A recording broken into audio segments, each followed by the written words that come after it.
आज हम लोग इस वीडियो में अनुनासिक के प्रयोग पर चर्चा करेंगे। हम लोग जानते हैं कि हिंदी लिखते समय बहुत जगह हमें अनुनासिक का प्रयोग करना पड़ता है। अनुनासिक कहीं जो है अपने मूल रूप में और तो कभी जो है बिंदी के रूप में प्रयोग होता है, और ये हर एक शब्दों के साथ नहीं होता है। हर एक शब्द के साथ हम अनुनासिक का जो है प्रयोग नहीं करते हैं, लेकिन कहीं कहीं ऐसा होता है कि अनुनासिक मूल रूप में ना होकर जो है बिंदी के रूप में प्रयोग होता है, और यदि हम बिंदी नहीं देते हैं तो शब्द गलत हो जाते हैं। तो इससे जो है हमारी वर्तनी अशुद्ध मानी जाती है। तो हम इस वीडियो में अनुनासिक से संबंधित जो कुछ महत्वपूर्ण शब्द हैं जिनके साथ अनुनासिक का प्रयोग करना ही है, उन शब्दों की चर्चा करेंगे, और साथ ही साथ हम देखेंगे कि आखिर ऐसे और कौन से शब्द हैं जिनके साथ हमें अनुनासिक का प्रयोग करना ही चाहिए। तो सबसे पहले मित्रों, हमें जानना है कि अनुनासिक क्या है। अनुनासिक जिसकी चर्चा हम बार बार कर रहे हैं, अनुनासिक क्या है? इसे हम लोग बोलचाल की भाषा में चंद्र बिंदु कहते हैं। चंद्र बिंदु यानी ऊपर लिखकर जो है चंद्र बनाते हैं, फिर बिंदु देते हैं, चंद्र बिंदु। और जो है एक आता है अनुस्वार, एक आता है अनुस्वार, ठीक, जो सिर्फ बिंदु होता है।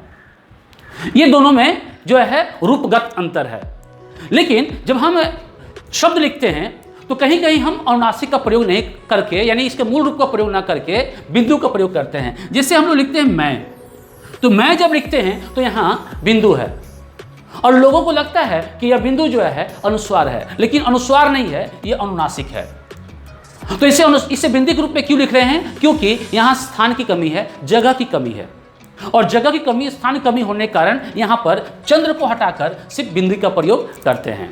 तो ऐसे बहुत सारे शब्द मिलेंगे हमें जहाँ पर हम बिंदी का प्रयोग करते हैं। हम उन शब्दों की यहाँ चर्चा करने वाले हैं, और आपसे भी कहता हूँ कि जब भी ऐसे शब्द आएंगे उनके साथ बिंदी लगाना ना भूलें, और साथ ही साथ यह भी ध्यान रखें कि यह जो है अनुस्वार नहीं, अनुनासिक है।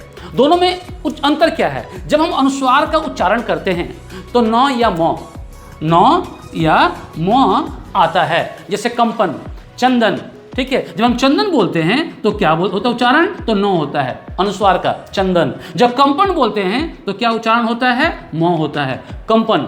लेकिन जब हम अनुनासिक का उच्चारण करते हैं तो ध्यान रखिएगा, इसका उच्चारण न होता है न मौ होता है, न इसका उच्चारण न होता है न मौ होता है। इसका उच्चारण करते हैं तो हमारे मुंह और नाक दोनों से हवा बाहर निकलती है। चांद, ठीक है, चांद नहीं बोलते हैं, हम बोलते हैं चांद, ठीक है, चांद बोलते हैं। आंचल, उदाहरण देखिए, आंचल, ठीक है।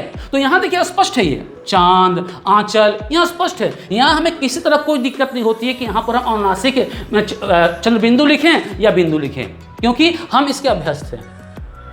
लेकिन कुछ शब्द ऐसे होते हैं जहाँ हम फंस जाते हैं। कहीं कहीं बच्चे जो है मैं ये बिंदी देना भूल जाते हैं, मैं लिखते हैं, ठीक है। मैं जो है बिंदी देना भूल जाते हैं, जो है क्या करते हैं? मैं लिखते हैं। तो जब हम इस तरह के शब्द इस तरह के लिखते हैं हम लोग, तो क्या होता है? वह गलत माना जाता है। तो ऐसे और कितने शब्द हैं, अगर देखिएगा ना तो मुश्किल से जो है आपके 10-15 ऐसे शब्द होंगे जिनके साथ आपका अनुनासिक का प्रयोग किसी भी हाल में करना ही है। और यदि उन शब्दों को आप जान जाइएगा तो इस बिंदे वाली समस्या का समाधान तो मैं दावे के साथ कह सकता हूँ कि 90% कम हो जाएगी। फिर बाकी जो बचेंगे वह जो है बहुवचन के रूप में है, तो उसकी भी चर्चा मैं यहाँ पर करूँगा, ठीक। तो ऐसे कौन से शब्द हैं, इन दोनों के अंतर जानने के बाद ऐसे कौन से शब्द हैं जिनके साथ हम अनुनासिक का प्रयोग करते ही हैं, उसे देखेंगे। ये वे शब्द हैं जिनके साथ हम हमेशा अनुनासिक का प्रयोग करते हैं, और बिना अनुनासिक का यदि हम इसका प्रयोग करेंगे तो ये शब्द गलत माने जाएंगे, ठीक। तो अनुनासिक, मैंने पहले भी कहा है कि ये सभी अनुनासिक हैं। क्या हैं? अनुनासिक हैं, अनुस्वार नहीं हैं। चूंकि यहाँ स्थान की कमी है, ठीक, इसलिए ये आए हैं किसके साथ? आपका बिंदी के रूप में आए हैं। तो जैसे मैं है, यहाँ पर मैं, एक चीज ध्यान रखिएगा कि जिस सर्वनाम के साथ जो है मैं आएगा, मैं, हमें, ठीक है, फिर कहाँ गया आपका हम में, तुम में, ठीक है, जहां कहीं भी आएगा उनके साथ अनुनासिक का प्रयोग होगा। यानी में का प्रयोग हमेशा जो है अनुनासिक के साथ होता है, या में स्वतंत्र रूप में आए या किसी सर्वनाम के साथ जुड़कर आए, वो हमेशा जो है आता है अनुनासिक के साथ ही। तो मैं हो गया, मैं का इन, मैं का जो होता है वो आई होता है और मैं का जो होता है इन होता है इंग्लिश में। हमें यहाँ भी देख रहे हैं हम लोग में है जो हमने जिक्र की। फिर तुम्हें, उन्हें, जिन्हें, इनके साथ अनुनासिक का प्रयोग हो रहा है। अब तुम्हें का रूप ही जो है तुम ही है, तुम्हें का रूप ही तुम ही है, यानी जहां तुम्हें में अनुनासिक हो रहा है तो तुम्हें में भी अनुनासिक होगा, और उन्हें, उन्हें में भी अनुनासिक है और उन्हें में भी अनुनासिक है। तो जहां उन्हें, उन्हीं, उन्होंने, उन्होंने में भी अनुनासिक, यानी उन्हें, उन्हें का तीनों रूप, उन्हें, उन्हीं और उन्होंने हम जो देख रहे हैं वो तीनों में जो है हम हो के बाद है, यहाँ पर हो के बाद अनुनासिक, यहाँ है के बाद अनुनासिक, यहाँ ही के बाद अनुनासिक।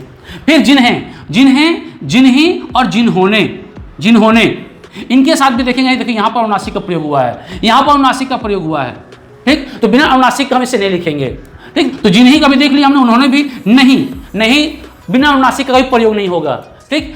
क्यों, ज्यों, त्यों, ये जितने सारे शब्द हैं सबके साथ अनुनासिक का प्रयोग होगा। इसे आप अच्छी तरह से नोट कर ले, और मैं दावे के साथ कह सकता हूं कि यदि इनके साथ अनुनासिक लगाते हैं तो कभी गलती नहीं होगी।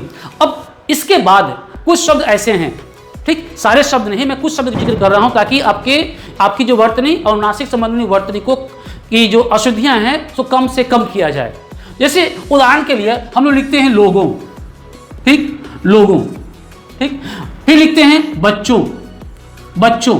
ये क्या है? ये जो है वह बहुवचन शब्द है, बहुवचन शब्द है, ध्यान रखिएगा। ये क्या है? बहुवचन शब्द है। यानी जब हम बहुवचन शब्द का वाक्य में प्रयोग करते हैं और वह विभक्ति के साथ आता है, ने के साथ आता है, ठीक है, के साथ आता है, ठीक है, तो विभक्ति के साथ आता है तो उनके साथ हम किसका प्रयोग करते हैं?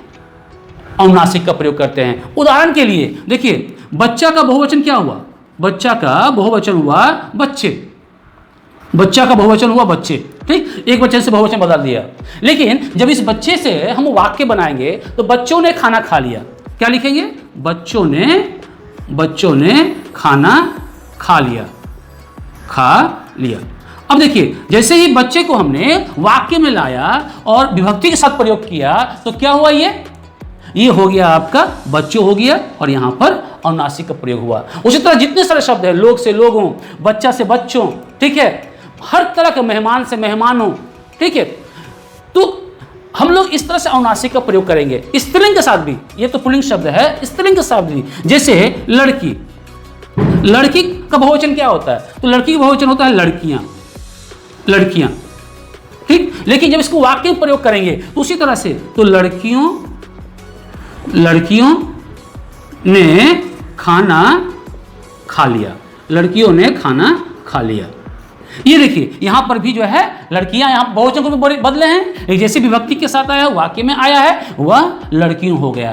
तो इस तरह से हम लोग जो है बहुवचन में अनुनासिक का प्रयोग करेंगे तो ये शब्द भी अधिक संख्या में आते हैं, तो इनका भी हम ध्यान रखेंगे तो गलती नहीं होगी। लेकिन साथ साथ ये भी देखिएगा कि कभी कभी हम लोग पुकारने के लिए संबोधन के रूप में जो है हम लोग योग का प्रयोग करते हैं, जैसे साथियों, साथियों सुनो, संबोधन। तो यहां पर ध्यान, यहां पर हम लोग अनुनासिक का प्रयोग नहीं करेंगे।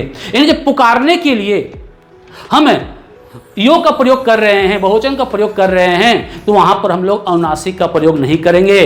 बच्चों सुनो, प्रयोग नहीं करेंगे अनुनासिक का। बच्चों जब लिखेंगे तो बच्चों, ठीक है। मित्रों सुनो, तो जो मित्रों बोलेंगे तो मित्रों जो है ऐसे रखेंगे। लेकिन मित्रों ने खाना खा लिया, तो मित्रों जो यहाँ पर जो है अनुनासिक, मित्रों ने खाना खा लिया, तो ये चूंकि वाक्य में आ जा रहा है, ने के साथ है, ठीक है, विभक्ति के साथ है, तो यहाँ पर जो है हम लोग अनुनासिक का प्रयोग करेंगे। लेकिन पुकारने के लिए, बुलाने के लिए हम लोग अनुनासिक का प्रयोग नहीं करेंगे। तो मित्रों आशा करता हूँ कि इन शब्दों को जानकर, ठीक है, कुछ नियमों को जानकर हमें अनुनासिक के प्रयोग में होने वाली गलतियों में कमी कर सकते हैं और अपने भाषा ज्ञान को समृद्ध कर सकते हैं और लिखते समय कम से कम अशुद्धि कर सकते हैं।